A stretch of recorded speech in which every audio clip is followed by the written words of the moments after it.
En 3 mois d'opération militaire au Donbass, la junte de Kiev n'a pas été capable de juguler le soulèvement de la milice populaire. Un commandement désespéré, des milliers de soldats tués et un financement catastrophique, autant de facteurs qui ont laissé la junte de Kiev sans aucun espoir de victoire. Leurs plaidoyers auprès de l'OTAN, afin d'obtenir une participation militaire ont été ignorés. À ce stade, le conflit dans l'est de l'Ukraine semble malgré tout rester local puisque toutes les tentatives visant à provoquer l'armée russe pour l'amener à s'impliquer en Ukraine ont échoué. Ils sont allés encore plus loin en faisant abattre un avion de ligne par l'armée ukrainienne, pour en imputer le crime à la Russie. Immédiatement accusé d'avoir commis cette horrible tragédie avant même d'avoir mené la moindre investigation. Avec ce crime, la junte de Kiev tente désespérément d'internationaliser le conflit en faisant passer les milices locales pour des terroristes internationaux. La prétendue écoute téléphonique, forgée de toutes pièces par le SBU, mais vite éventée, et les preuves irréfutables présentées par la Russie ont établi l'implication directe de l'armée ukrainienne dans l'attaque. Cet attentat sous faux drapeau était une provocation, il a été commis par Kiev sous commandement direct des services états-uniens avec l'intention d'entraîner les pays de l'OTAN dans une guerre contre la Russie. Pourquoi Washington a-t-il besoin de cette guerre? Pour résoudre les problèmes économiques des États-Unis de la même manière qu'il a su le faire durant la Première et la Seconde Guerre mondiale. Accuser la Russie d'agression permet d'imposer des sanctions financières qui gèlent les avoirs du système économique russe et qui a pour effet d'effacer une ardoise américaine de centaines de milliards de dollars, soulageant ainsi le fardeau de leurs propres dettes.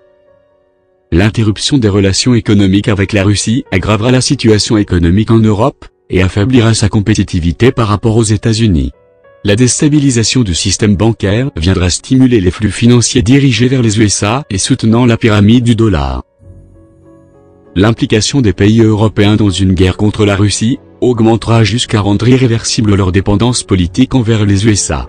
Ceux-ci pourront alors plus facilement contraindre l'Union européenne à prendre les décisions favorables à Washington. Grâce à la guerre, le complexe militaro-industriel états-unien recevra d'énormes volumes de commandes, l'économie US se redressera tandis qu'il sera plus aisé de maintenir sous contrôle une Russie affaiblie par la guerre, comme cela fut le cas au cours des années 90. Ainsi, après avoir détruit leurs principaux opposants dans l'arène mondiale, les USA auront un avantage stratégique dans leur guerre contre la Chine pour la domination globale.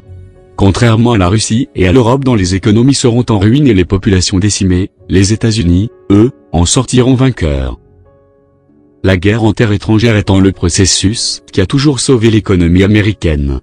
Sans risque de nous tromper, nous pouvons affirmer que le massacre des populations russophones d'Ukraine ne s'arrêtera pas, et que les provocations à venir seront bien pires encore. Tôt ou tard, la Russie enverra des troupes en Ukraine afin d'éviter d'innombrables victimes, tant russes qu'ukrainiennes et européennes. Il faut que les dirigeants de l'UE tournent le dos à leur maître d'outre-Atlantique et qu'ils admettent que la Russie ne fait pas que protéger ses propres intérêts nationaux, elle cherche aussi à prévenir une troisième guerre mondiale. Autrement, les survivants de cette guerre, en Ukraine, en Europe et en Russie, ne seront que les témoins du prochain miracle économique américain. C'était une vidéo signée OKYamnet, transcrite du Ruskov par Saurage. Norage de mon piètre doublage.